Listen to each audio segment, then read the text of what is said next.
이 자리에 일주일 동안 힘이 없어서 또 터벅터벅 걸어오신 분이 계십니까?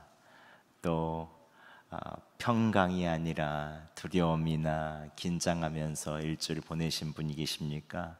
오늘 이 말씀처럼 여호와 하나님께서 힘 주시고 평강 주셔서 오늘 예배를 드리고 나서 나아갈 때는 큰 마음에 있어서의 힘과 또 평강을 얻어서 또 세상 가운데 나아가는 여러분 되시기를 예수 그리스도의 이름으로 축원합니다.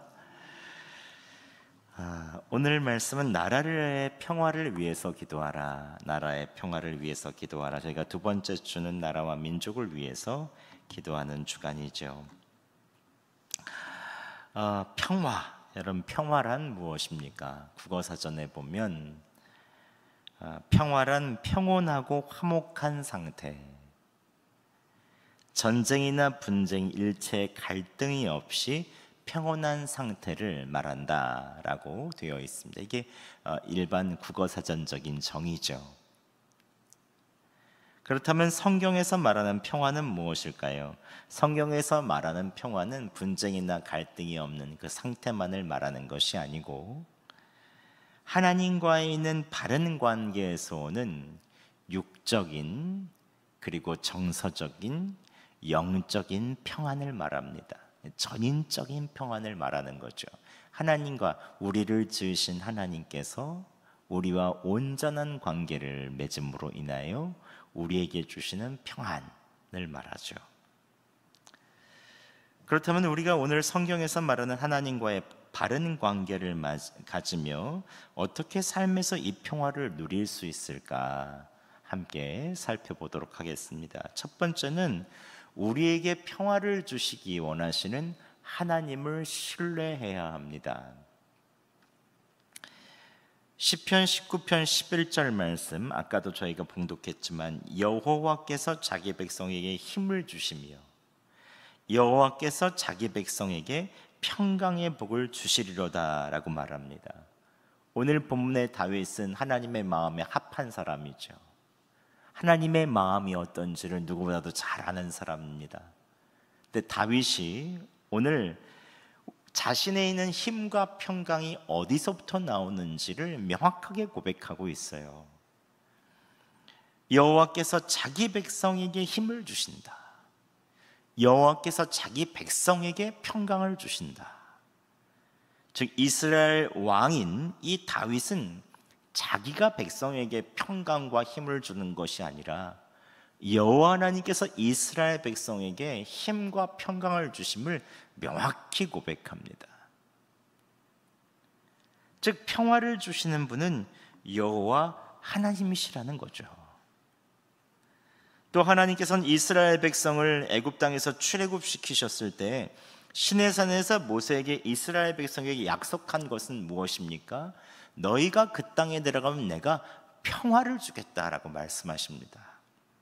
레위기 26장 6절에 이렇게 말하고 있습니다. 내가 그 땅에 평화를 줄 것인즉 너희가 누구나 너희를 두렵게 할 자가 없을 것이며 라고 말합니다.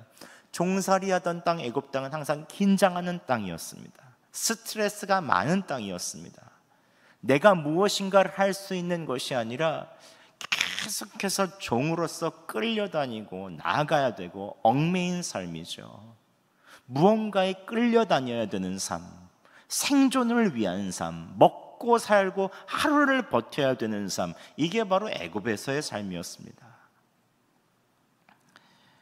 이방신들이 가득했던 그곳과는 달리 하나님께서 오늘 가나안 땅에 들어가면 평화를 주시겠다고 하시는 거예요.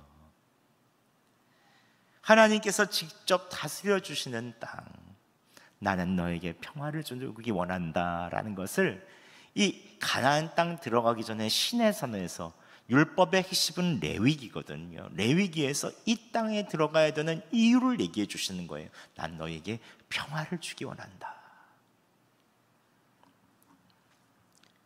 그런데 이스라엘 백성이 정착 가나안 땅에 들어갔을 때 하나님께서 약속한 평화를 누립니까?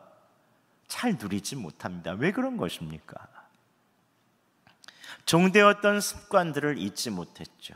죄됐던 습관들을 계속해서 가지고 있죠. 평안의 근원이신 하나님으로부터 평화를 찾지 않고 계속 다른 것으로부터 평화를 찾는 거예요. 이거 있으면 좀 평화롭겠지, 이거 있으면 안정되겠지, 이거 있으면 두려움 없어지겠지, 이게 있으면 될 거야. 가나안 땅에 들어가기 위해서 오래지 않아서 풍요를 준다고 하는 가나안 땅의 신들을 섬기기 시작합니다. 제가 이전에도 한번 보여드린 적이 있잖아요. 지방에서 있는 모든 산당들은 항상 여호와의 전이 있고 또 하나가 아세라의 전이 있어요. 이게 제단이 두 개인 거예요. 한쪽에 여호와 하나님도 믿고 풍요를 준다고 하는 아세라 바알도 믿고, 나를 풍요롭게 평화롭게 해준다는 것은 누구든지 좋으니 보험을 들어놓는 것이죠. 여호와 하나님은 광야에서 싸움은 잘하시지만 만나와 메추라기밖에 못 주셔. 여기서 풍요를 얻으려면 좀 이 땅의 신이 필요한데, 그러면서 여호와 하나님을 버리기는 그러니까 여기는 또 섬기고, 이 땅도 같이 보험으로 들어놓고, 이 땅의 신들도. 근데 하나님께서 그것을 그냥 놔두시겠습니까? 바알과 아세라 섬기고 자신의 소원을 위해서 자식들을 흰놈의 아들 골짜기까지 가가지고 몰렉 신에게 자기의 소원을 이루기 위해서 자식을 바치는 그런 제사를 드리는 이 사람들에게 하나님께서 평화를 주시겠습니까? 항상 두렵고 항상 떨리고 항상 긴장하고 항상 욕망을 위해서 내 자식이라도 버리는 거죠. 하나님과 온전한 관계가 설 수 있겠습니까? 부부가 서로 사랑해야 되는데 남편이 이 여자 저 여자 사랑한다고 하면서 바람을 피는데 온전한 관계가 되겠습니까? 이처럼 이스라엘 백성들은 다른 신을 찾고, 또 이스라엘 지도자들은 더 강한 강대국을 찾고, 자신의 나라를 보호해 줄 것이 하나님이 아니라 다른 군사력이 뛰어난 강대국을 찾고 있는 거죠. 결국 애굽, 아수르, 바벨론 의지하다가 결국 그 나라들을 통해서 다갈 북이스라엘, 남유다 다 멸망하죠.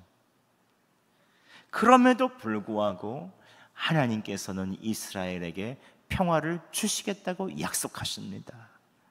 이사야 54장 10절 말씀 저희가 함께 봉독하겠습니다. 시작. 산들이 떠나며 언덕들은 옮겨질지라도 나의 자비는 내게서 떠나지 아니하며 나의 화평의 언약은 흔들리지 아니하리라. 너를 긍휼히 여기시는 여호와께서 말씀하셨느니라. 아멘.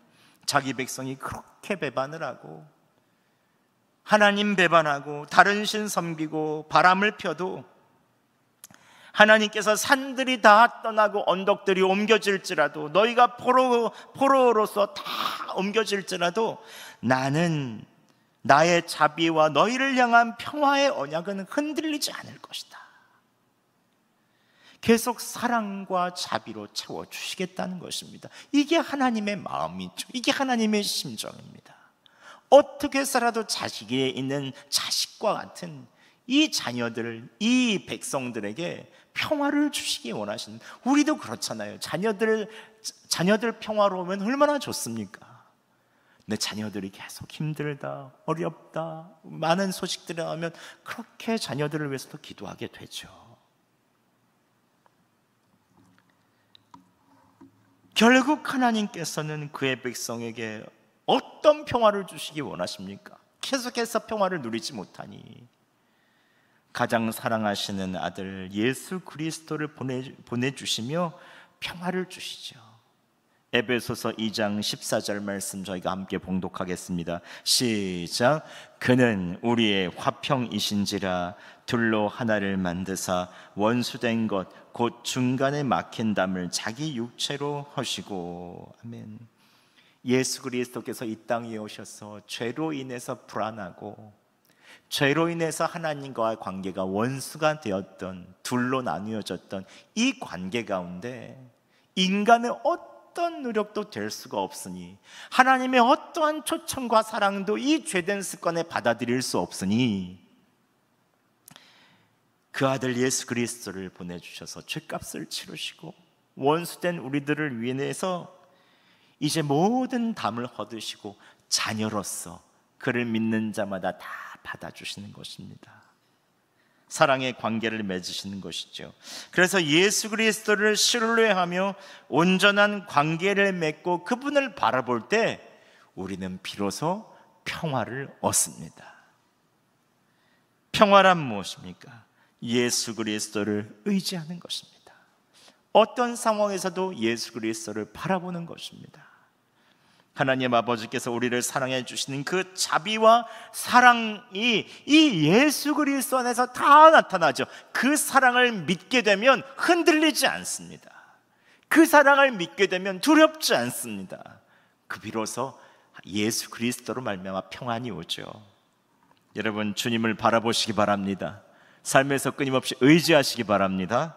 하나님께서 세상이 줄 수 없는 평안을 허락하여 주실 것입니다. 우리가 평화를 더 깊이 누리기 위해서 해야 되는 것은 무엇일까요? 둘째는 기도해야 합니다. 기도해야 합니다. 여러분, 하나님께서 우리에게 평화를 주신다고 해도 우리의 자아가 살아있으면 받을 수가 없죠. 예를 들어서 제가 아픈 아이에게 병원에 가자, 막 열이 올라서 감기약 좀 먹자 해도 나 병원에 안 갈 거야, 감기약 안 먹을 거야, 계속 거절하면 저도 소용이 없는 것입니다. 주면 팍 뱉고 절대로 안 먹겠다고 하면 그걸 어떻게 하겠습니까? 아무리 평화를 줘도 본인이 거절하면 할 수 없는 거죠. 아무리 좋은 명약이 있어도 자가 살아서 고집을 피우면 그 병을 고칠 수도 없고 그 평화를 누릴 수도 없는 것입니다. 그렇다면 우리의 자아를 내려놓기 위해서 우리는 어떻게 해야 될까요? 여러분, 기도해야 합니다. 기도란 무엇입니까? 많은 정의가 있지만 내 자아, 내 고집을 내려놓고 하나님께 내 마음을 여는 과정입니다. 기도는 완성품이 아닙니다. 기도는 과정입니다. 여러분, 기도해 보신 분들은 아시지만 맨 처음엔 간구로 시작하죠. 주님, 내가 원하는 것 이거 주세요. 내가 바라는 것 이거 해주세요. 다른 사람들을 위해서 안타까운 마음으로 우리는 기도하고 간구합니다. 우리 자신을 위해서, 가족을 위해서. 그런데 묘하게도 막 신앙생활 시작한 분들의 기도는 착착착착 응답이 잘 돼요. 하나님께서 초신자들의 믿음을 자라게 해주시기 위해서 간구에 바로바로 응답을 해주십니다. 그런데 신앙 연수가 많아지면 이게 하나님께서 기도에 응답하시는 게 삐그덕 돼요. 응답되는 게 더뎌집니다. 계속 기도하고 또 기도해도 잘 응답되지 않는 것들이 은근히 많아요. 왜 그런 것입니까? 왜냐하면 하나님께서는 그 기도하는 과정을 통해서 우리에게 더 큰 은혜를 주시는 것이죠. 그건 어떤 은혜입니까? 하나님께 실망하고 기도의 과정을 통해서 오늘도 안 됐네 실망하고, 또 내일도 안 됐네 낙심하고, 내 뜻대로 이루어지지 않는 과정을 통해서 나의 바람, 나의 소원, 간절한 마음들을 하나씩 시간의 흐름 가운데 주님 앞에 내려놔요. 처음에는 내가 원하는 것이 안 되면 진짜 모든 것이 다 죽을 것 같이 너무 힘들지만, 시간이 지나가면 지나갈수록 고민도 하고 낙심도 하고 인내도 하고 쓰디 쓴 시간도 보내지만 때도 쓰면서 조금씩 하나님의 뜻과 말씀에 대해서 구하게 되는 그런 시기들이 오는 거예요. 그래서 40일 작정하면 꼭 38일, 39일 정도에 이렇게 에라 모르겠다 다 놓으면 그제서 응답이 오는 때가 많아요. 문을 두드리시는 하나님께 마음을 열고 내 자아를 내려놓고 하나님 당신을 온 마음으로 받아들이고 예수님이 내 마음의 주인이 되실 때, 그때 주님께서 비로소 응답해 주실 때가 있어요. 우리는 많이 경험합니다. 지성이면 감천이 아니라 우리가 예수님께서 우리 마음에 들어서서 주인이심을 고백하는 그 순간부터 하나님의 역사가 이루어지기 시작하는 것입니다. 또 응답해 주시지 않으셔도 하나님께서 내게 주시는 마음의 평강이 내 삶을 뒤덮죠. 그래서 기도는 평화로 도달하는 지름길입니다. 그래서 우리는 기도해야 됩니다. 평강을 이야기할 때 이분의 이야기를 하지 않을 수 없습니다. 많은 목사님들이 이분의 이야기를 하죠. 1860년 시카고 최고의 법률회사 사장이었을 뿐만 아니라 린드 대학교와 시카고 의과대학의 법리학 교수였고 노스웨스트 장로교 신학교 이사 및 운영위원이었어요. 호레이쇼 스패포드라고 하는 이 사람은 집안, 학벌, 신앙, 성품 모든 것이 거의 완벽했어요. 정말 욥처럼 참 좋으신 분이었다고 해요. 그와 그의 아내 안나 스패포드는 세계적 전도자인 무디와 또 절친한 친구여서 무디 교회의 회계 집사와 주일학교 교사로 섬겼대요. 둘이. 그 부부는 주변 사람들의 존경을 받는 그리스도인 부부였습니다. 그런데 43세 되던 해 첫째 아들이 갑자기 급성 전염병으로 그만 첫째 아들을 잃고 말았습니다. 또 1871년 시카고 북쪽에 있는 법률회사에서 부동산에 다 투자했다가 그의 시카고에 대화재가 나서 모든 재산이 하루아침에 날아가 버렸어요.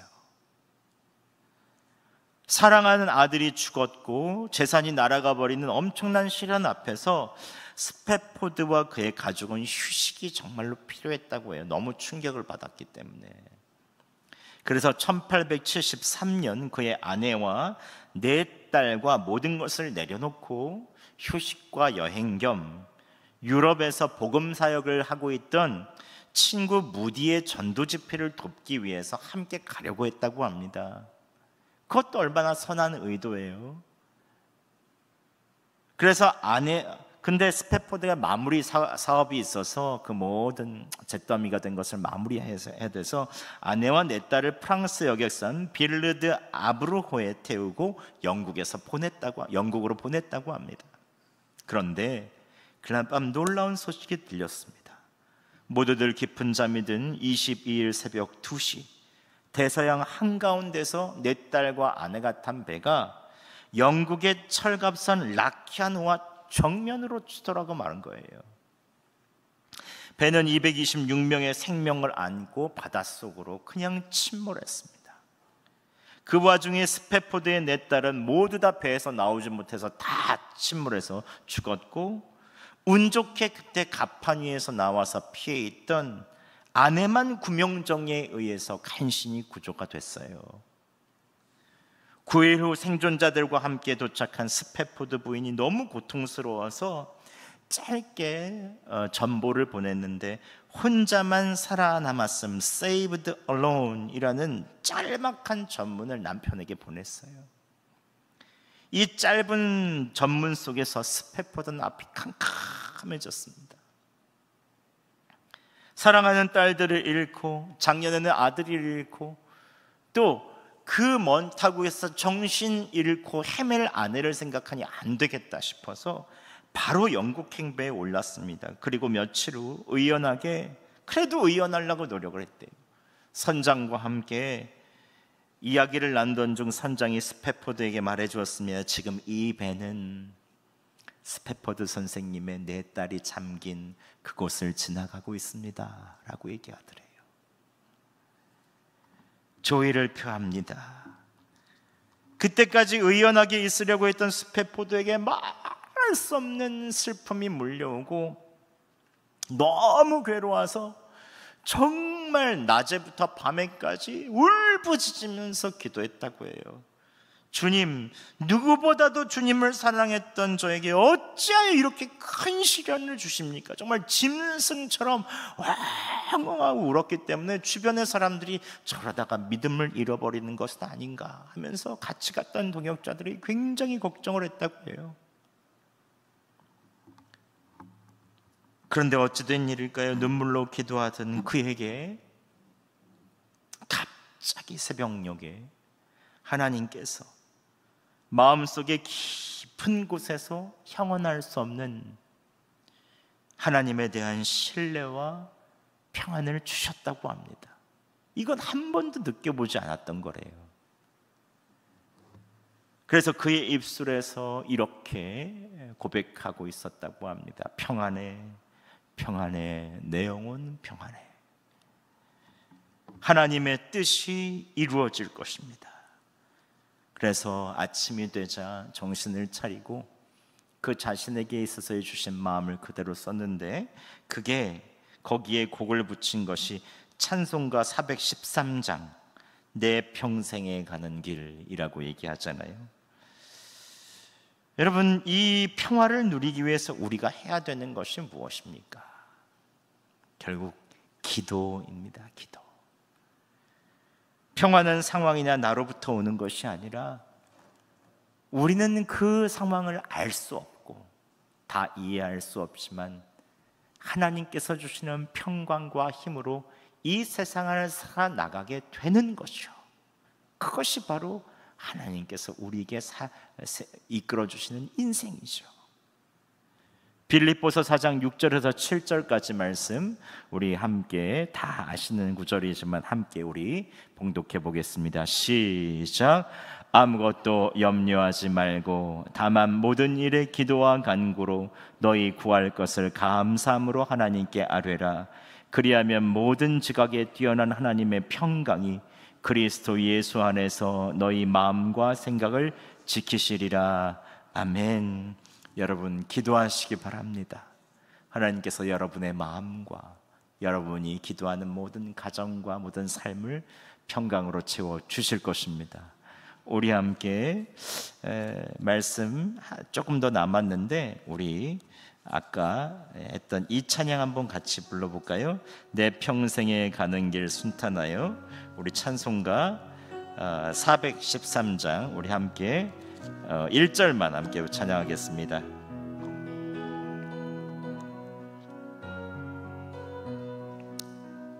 내 평생에 가는 길 순탄하여 늘 잔잔한 강 같든지 큰 풍파로 무섭고 어렵든지 나의 영혼은 늘 편하다. 내 영혼 평안해. 내 영혼 3절 한번 해볼까요? 3절. 내 지은 죄 종빛 같더라도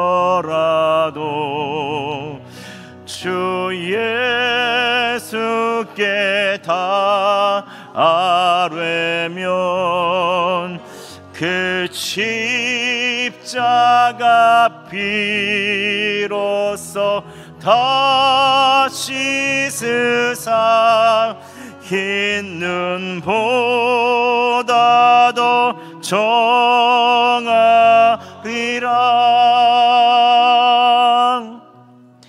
내 영혼 평안해. 내 영혼 평안해. 아멘. 예수님 안에서 여러분의 영혼 평안하십니까? 예, 우리가 이렇게 고백하는 거죠. 예, 선포하는 것입니다.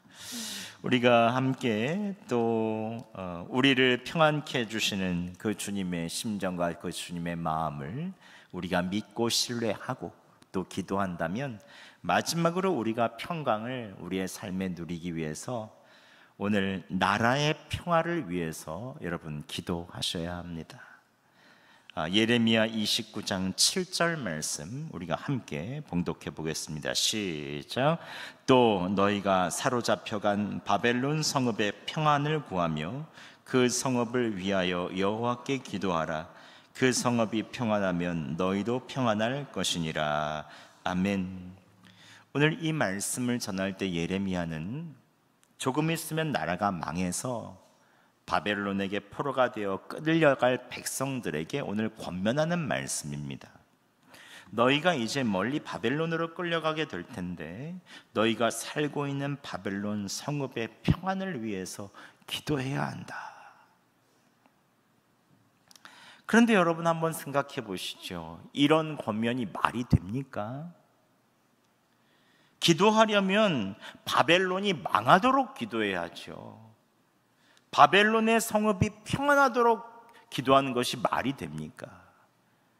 바벨론이 망해야 이스라엘이 독립을 할 수 있죠. 그런데 하나님께서 오늘 예레미야를 통해서 지금 살고 있는 성읍 바벨론을 위해서 기도하라고 하시는 것입니다.